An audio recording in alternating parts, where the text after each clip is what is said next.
12 years ago, a Sussex County couple saw a little girl being bullied for wearing the same clothes to school every day. Instead of looking away, they stepped in and sparked a movement. And today, that simple act of kindness has grown into a volunteer army called Clothing Our Kids. It's an organization that has provided tens of thousands of children with new clothes and a sense of dignity. Well, I recently visited the organization in Millsboro to see how it all works and the difference it's making in classrooms across Sussex County. In a modest building in Millsboro, shelves are stacked high with sneakers, sweatshirts, and jeans. It may look like a store, but here, everything is free, and every item represents hope. These are some of the coats that we have for the children. It all started with one little girl, coats. A teacher's concern, and a neighbor who refused to ignore it. Mary and John Rio lived in the area, and John came home one day as a vice principal of a school and said he had a little girl who was wearing the same clothes every day of the week for 5 days, and she was being bullied. And so Mary said, we can't have that happen here. At first, it was just a few neighbors collecting gently used clothes, washing, folding, and discreetly giving them to children who needed them most. But as word spread, so did the need. It has grown from one classroom to all of the elementary schools in Sussex County, all of the pre-K Head Start programs in Sussex County, all of the middle schools in Sussex County, and just in the last year and a half, we have included all of the high schools in Sussex County. And today, everything that's given out is new.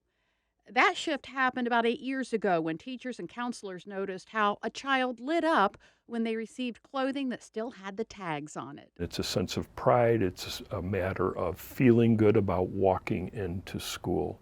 And so really what we do is we want the kids to feel good about walking into school and then, of course, staying in school. Sometimes the need is heartbreaking. Children escaping domestic violence, families losing everything in a fire, students showing up with nothing but the clothes on their back.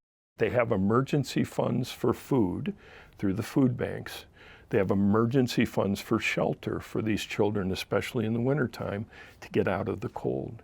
They have no funds, state funds, nothing for clothing. The system is simple and effective. Teachers, nurses, and counselors log into an online ordering portal.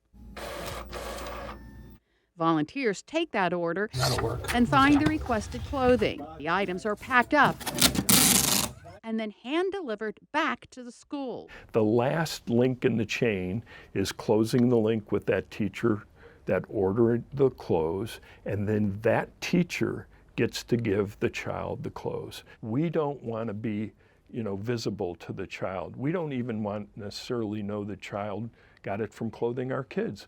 We want the child to know that their teacher cared enough about them to order those clothes. But keeping the shelves stocked takes resources.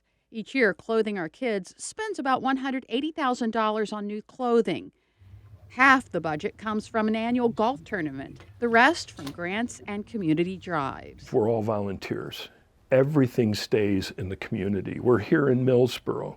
We're helping children in Sussex County. And sometimes the stories hit home, like James, an 8-year-old who couldn't go outside for recess because he didn't have a winter coat. The next week, he went out on the recess with his down jacket. The teacher gave him the down jacket, and all she said was, James, this is for you. She didn't say who it was from, but James knew it was from his teacher. And now he's out. So yeah, those kinds of differences. We have many, many other examples about how this helps these kids. These will fly off the shelf in the end of October, early November. The most requested items? Sneakers, hoodies, sweatpants, socks, and underwear. For many children, it's the first time they've ever had something new to call their own. That's something that we've heard from the nurses and the counselors. They tell us that when we had just used clothing in our early days, every once in a while our volunteers would go out and buy something that wasn't, in the used inventory. And so the nurses and counselors picked up on how the child perked up and just big smile on their face, knowing that that tag on that new piece of clothing indicates that that's just for me. Nobody else has worn it. For 12 years, Clothing Our Kids has proven that one small act of kindness can grow into a community-wide mission. And for the children they serve, it's more than just clothes. It's the confidence, belonging, and the chance to focus on learning. And the volunteers at Clothing Our Kids give each child 5 sets of clothes, one for each day of the week. And if they don't have a particular requested item, volunteers will use donated money to purchase the item for them. And Steve, you'll want to know that their charity golf tournament is happening Monday, October 13th. It's their 11th annual big fundraiser for them, and it's happening at the Peninsula Golf and Country Club that is in Millsboro. That is fantastic. And I love the fact that they do that, it says that if the teacher did it. And they're behind the scenes, the unsung heroes. I mean, what a wonderful program. It is. It truly is. So let's sell that golf tournament out. Let's raise a lot of money for them, help make their job a little easier.